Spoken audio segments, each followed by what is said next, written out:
Hello students, welcome back to another video. So आज की video हम पढ़ने वाले हैं क्लास 10 चैप्टर 8 एक्सरसाइज 8.1 का क्वेश्चन नंबर 6 जो होने वाला है। क्या हम देखते हैं उसे। गिवन एरिया देख लेते हैं हम, हमारा क्या है। ये एनसीईआरटी की है हमारी क्लास 10 चैप्टर 8 ट्रिग्नोमेट्री। और गिवन में हमें क्या है, angle A and B are acute angle. जो गिवन है वो हमें क्या मिला है, ए और बी क्या है, एक्यूट एंगल है। सच डैट कोस ए और कोस बी क्या है, वो इक्वल हो गए हैं।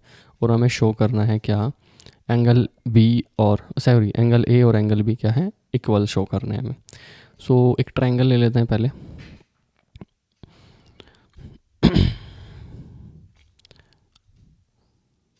हमारा जो ट्रायंगल होगा वो कुछ इस तरीके से होगा।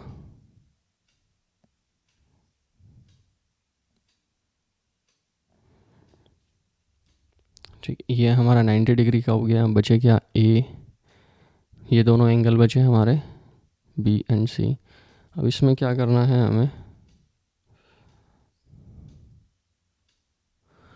इसमें क्या बोला गया, एंगल बी और ए और बी क्या है, एक्यूट एंगल है। तो ए बी हमारा ये बचे, इसी वजह से हमने ये एंगल यहाँ लिए हैं, सी को 90 डिग्री का एंगल लिया है। क्लियर है।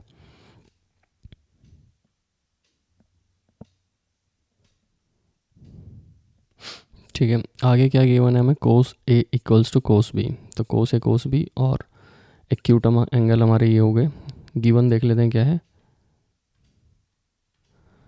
एंगल ए इक्वल है एंगल बी के, और ये क्या है, हमारे एक्यूट एंगल है। क्लियर है इतना। और नेक्स्ट हमें क्या गिवन है, अब एक्यूट एंगल की वजह से हमारे कोस ए और कोस बी इक्वल हो जाते हैं। कोस ए इक्वल्स टू कोस बी। ठीक है, अब हमारा एक फॉर्मूला है क्या, पर पंडित बद्री प्रसाद हर हर बोले। हमें पता है कोस के डेरिवेटिव क्या होता है, एक तरीके से डेरिवेटिव नहीं, वैसे ये वैल्यूज़ क्या होती है, वो होती है हमारी बेस अपॉन में हाइपोटेनियस। क्लियर है इतना। सो हमारा बेस अपॉन में हाइपोटेनियस होता है। अब सॉल्यूशन अगर मैं बात करूँ तो हम एक ड्रॉ कर लेते हैं, यहाँ पर लिखते हैं वो, draw a triangle A B C, और जिसमें एंगल सी को हमने क्या बनाया है, 90 डिग्री का एंगल बनाया है।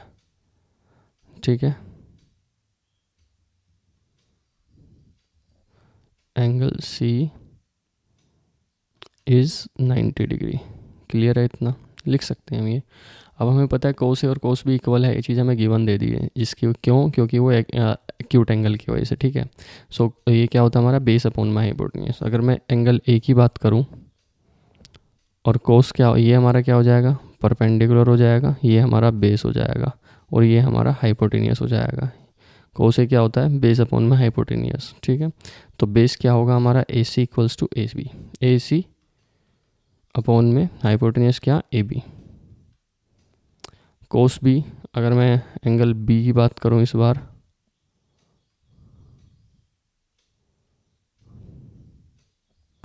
बी हमारा यहाँ हो गया, बी के अकॉर्डिंग हमारा बेस ये हो गया, परपेंडिकुलर ये हो गया, और हाइपोटेनियस ये हो गया। नेक्स्ट हमें चाहिए क्या, बी के अकॉर्डिंग बेस अपॉन हाइपोटेनियस। तो बेस क्या है, बी सी अपॉन में ए बी। अगर देखा जाए तो ए बी से ए बी कट जाएगा, बचेगा क्या हमारे पास में, ए C equals to B C. इतना क्लियर हुआ। यानी कि इससे हमें क्या पता चला कि ये वाली साइड जो है वो ये वाली साइड के इक्वल हो गई। अब हमने 9th क्लास में एक चीज़ पढ़ी थी लास्ट ईयर में, कि अगर हमारे इक्वल साइड्स हैं तो उनके अपोजिट एंगल्स क्या हो जाएंगे, इक्वल हो जाएंगे। इस साइड का अपोजिट एंगल क्या है हमारा, ये वाला बनेगा, और इस वाली लाइन का अपोजिट एंगल क्या बनेगा, ये बनेगा। ए सी का क्या बनेगा, एंगल बी,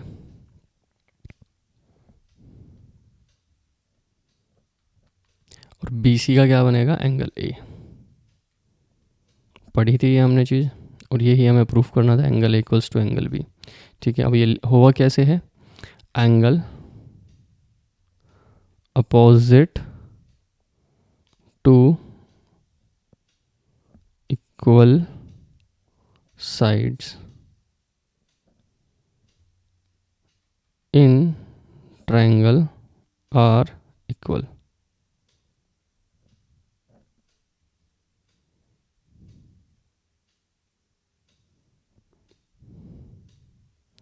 ठीक है, अब सेम चीज़ है, हमें यही प्रूफ करना था और हमने प्रूफ भी कर दिया। कैसे किया एक बार और सुन लेते हैं। सबसे पहले हमने क्या किया, एक ड्रॉ किया है, क्या सॉरी एक ट्रायंगल ड्रॉ किया जो क्या है ABC, और जिसमें C क्या है हमारा 90 डिग्री का एंगल है। क्लियर इतना। अब ये तो हो गया। अब इसके साथ में हमें गिवन क्या था, वो दो चीज़ गिवन थी कि A और B क्या है, एक्यूट एंगल है। दूसरा हमें क्या गिवन है, एक तरीके से देखा जाए तो कोस A और कोस B इक्वल है, क्योंकि इसकी वजह से ये दोनों चीज़ें इक्वल हो गई। अब कोस A और कोस B के हमने अगर एंगल्स देखें तो क्या होता है, साइड्स अगर लिखें बेस अपॉन हाइपोटेनियस होता है, तो कोस A के अकॉर्डिंग बेस क्या होगा, AC upon AB, AC upon AB, क्योंकि बेस ये बन जाएगा, हाइपोटेनियस ये हो जाएगी। ठीक है, कोस B के अकॉर्डिंग बेस अपॉन हाइपोटेनियस क्या होगा, बेस क्या होगा, BC होगा, हाइपोटेनियस क्या होगा, AC होगा, AB सॉरी। सो AB से AB कट जाएगा, AC और AB बचेगा, AC एंड BC बचेगा, AC इक्वल्स टू BC आ गया हमारा। अब इस वाली साइड के अपोजिट वाला एंगल कौन सा है, एंगल B है, और इस वाली लाइन के अपोजिट एंगल क्या है हमारा, इस वाली लाइन पे ये है, और इस वाली